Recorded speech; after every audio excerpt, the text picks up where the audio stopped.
Thanks for joining us this afternoon. I'm Catherine Murphy, and I'm a volunteer here at the Chagrin Falls Museum, and I'm a former antiques dealer. I've had a love of antique textiles my whole life. And I'm just honored to be able to show you today what we've put together here at the museum. What are coverlets and how are they made? Coverlets, of course, are bed coverings.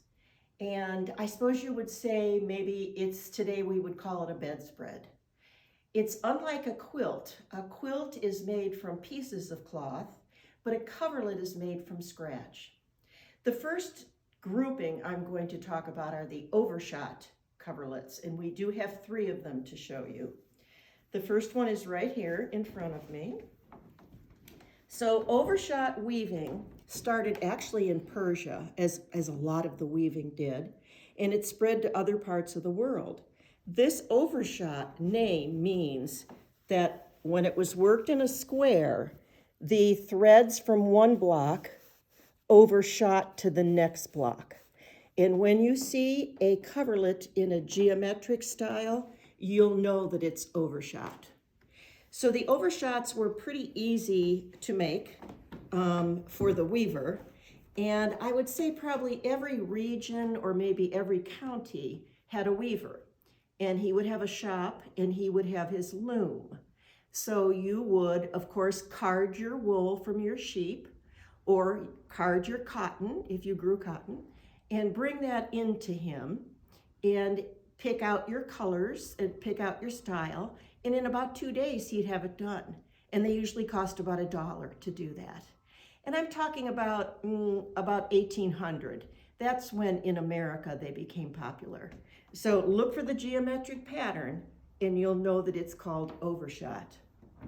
The next one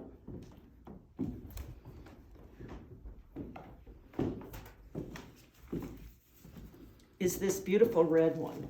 Now they were sometimes made in 2 panels because the looms weren't real big. And then they would sew the panels together up the middle. So if you have an antique one or you want to buy one, don't worry about that seam in the middle. That's proper, that should be there. This overshot style was, for 100 years, was how these coverlets were made in the Appalachia area. And that includes Ohio, Kentucky, West Virginia. This is how they made them. They did not make them fancy in jacquard. I would say, and I'm going to show you later, that the overshots are still being made today. So we're going to go to a third one now.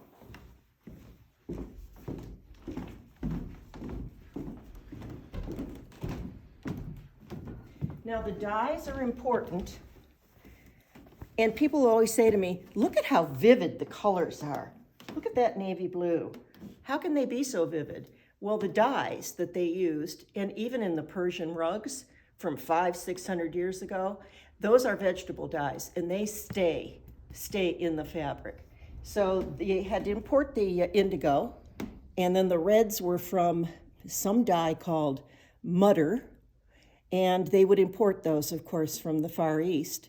And there was a green also. I think those are the only 3 colors that you'll really see: green, red, and the navy blue. So this is an overshot. You can tell, squares, overshooting the next square. Now on this navy blue overshot, I'm going to show you the seam, that the 2 long pieces were stitched together down the center. Can you see those little stitches? And that's just how they were. I will say that some wealthier weavers did have looms. Some were even as big as a room. But these were small 4-harness looms. And they could only take a piece maybe so wide and bring it out. So jacquard will be next. These are the overshots.